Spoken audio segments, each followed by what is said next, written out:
joining us. My name is Rachel, and today I'm going to be interviewing SomaDetect CEO Bethany Deshpande and our Director of Artificial Intelligence, Bharath Sudarsan. Today we're going to be talking about artificial intelligence within the dairy industry. Welcome, Bethany and Bharath. Hi, Rachel. Thank you, Rachel. All right, so to get started, can you tell me a little bit about how you both got started within dairy technology? SomaDetect started when my father discovered accidentally that he was able to detect somatic cell counts in milk.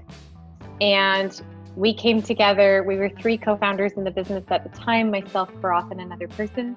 And we started exploring what was possible. And the more we learned about sort of what the technology could do, and the more we learned about the opportunity in the industry, the more exciting all of it became. We realized not only could our sensor detect somatic cell counts, but in fact, it receives signals from a whole range of different compounds. And so we were able to provide all kinds of different indicators that were useful. And there were lots of problems that farmers were facing, that they were different management decisions they were making on a daily basis without necessarily having all the data to back up what they would want to be able to back up. And so it's been, a huge, for me, I didn't grow up on a farm. I didn't know a lot about milking cows when this started. And it's been this huge journey of learning and discovery and realization. Yeah, that's great. And it's funny how it started as an accident and then grew to something as big as it is today. And what about you? Yeah. How did you get started within dairy technology? Good question. I never foresaw myself in agriculture in general, any sphere of it. I did my bachelor's in electronics, and somehow life led me to doing a master's in precision agriculture. Having done that, I made a friend in university, Brian Waddy, who introduced me to Bethany and Nicholas, and here we are today with SomaDetect. Yeah, and that's really funny too, because Brian is going to be one of our other interviewees in the next video. But that's very interesting how basically you just find yourself through these different connections on the path you're on today. Absolutely. Yeah. All right. Bharath and I joke often about, the very first time we met in person, we were in this, we went to a restaurant and had breakfast, and we're just talking about, Isaac's Way in Fredericton, New Brunswick. And it was such we have both grown a ton, learned so much, and come such a long way since that first conversation. So it's really a lovely thing to look back on. Yeah. Oh yeah, I bet. And also to just see, like you're saying, the growth in that time, and it almost seems like a completely different world, Today is a completely different world, and we had no idea what we were getting into. Like, you look back, both of us, I look back at us and it's like, oh, we were young. We were so, yeah. We just didn't know. But here we are. Yeah, and here you are. Mm-hmm. All right, so let's get into it. Artificial intelligence. We hear this term thrown around a lot. What exactly is it, and what is the difference between artificial intelligence and deep learning? So, artificial intelligence, essentially at the end of it, Rachel, it comes down to semantics. Artificial intelligence is a broad umbrella term under which there are many subsets. What is artificial intelligence? Well, we would have to look at what is intelligence itself, right? If there is a stimulus and something reacts or responds to it, that is intelligence. Plants have intelligence, humans have intelligence, puppies have intelligence.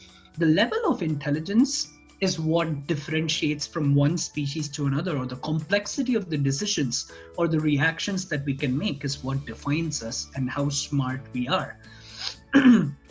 So when we come to artificial intelligence, if you have a set of rules that you can give to a system, a program, a machine, a computer, whatever, and it knows if given a stimulus, I have to respond in a particular way and it's ready to respond, it is artificially intelligent. Machine learning is a subset under artificial intelligence where the moment the system makes a mistake, it learns from the mistake.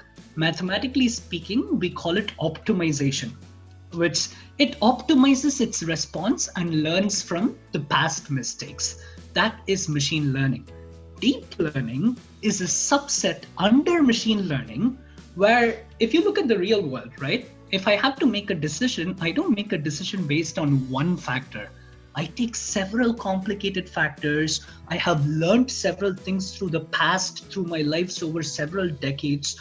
So massive amount of experience is going into making my decision. Deep learning takes machine learning to a next level where it takes massive amounts of data, crams that into what we call a neural network, and gives out a response. So umbrella AI, under which you have machine learning, under which you have deep learning, which is what we use as a core of our technology. I see. Okay, so when you hear artificial intelligence, think this is a like you're saying, umbrella term. And then when you hear deep learning, that is the specifics of giving a computer a set of data, large set of data, and essentially that computer is optimizing and looking at that data and essentially, learning from that data, right? So, okay, yeah, very cool. That's good to know because, you always hear those terms and, sometimes they can get a little confusing about what exactly are we talking about when we talk about artificial intelligence.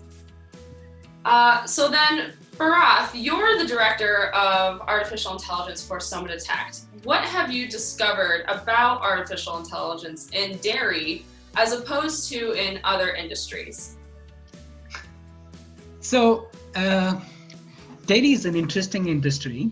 It is a very, very ancient industry too, because one of the massive things that led to humans settling down in cities or villages is because we domesticated animals. That's why we have the civilization we have today, right? But when you work with an industry that old, there are certain rigid structures when it comes to technology in the industry. There is innovation, but innovation is taking a little bit of a slower pace. There are a lot of companies these days that are looking at sharing data. When you look at a programmatic approach, right? Terms like open source programming, data sharing, all these things would have been thrown around. All of us would have heard these things. In dairy, however, I see that data is owned in different silos, which different stakeholders in the industry keep very close to themselves. The problem is, like I was saying with deep learning before, in order for us to make a small decision like, oh, should I buy this car or that car? There are several factors that we take into consideration before finding out what is our best decision that suits me as an individual. Similarly, a world in which this type of information, genetics, nutrition, what is there in the milk, the history of the cow, how all of that, when you take the entire big picture into consideration, you can make real good predictions. But the sharing mentality within the dairy industry is a little limited right now. And that is what I see as a scope to improve in the industry in the future. Yeah. Okay, very cool.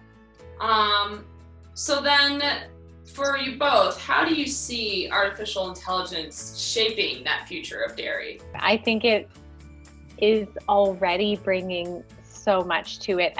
And part of what Bharath has spoken about too, it's like for years we've had all these different sensors on farm, or we've had all these different pieces of equipment that are working in different ways, but are not necessarily connected. And we live at this time where, computers are far more powerful than they used to be. Internet is, we're able to pass large amounts of data through the internet, not in every rural environment, but it's starting to take shape more and more. And so it means that we can actually connect these different things, connect different information systems, and then use that to drive decisions. Farmers are asked to do so much in their management. It's feeding a cow and breeding decisions, and then health factors, right? And it's not just like the health of the cow, it's like, how are her feet? and her hind legs and her back and her udder and her mouth and her lungs. And it's just, there's so many different parts of this that are now, a farmer goes through so much in every single decision that they make. And we're able to support that today with data, which is really exciting. And we see this impacting every single part of the dairy barn, including where SomaDetect is sort of playing, which is in the milking system. I fully agree. Right. Yeah. And that's a good point that you mentioned. It's not just the cow, right? It's every part of that cow. It's, how is the health of the udder? And then how does that udder health affect the milk quality, right? And then, you're looking at even reproduction, the hoof health. There's so many different subsets that I feel like data, particularly with artificial intelligence, could really impact in terms of, only looking at herd health, right? Like you mentioned, Bethany, when you start to look at the entire dairy operation, then you're talking a lot of different types of technology in there, and also a lot of data, which all really come down to, playing with artificial intelligence and how they all work together.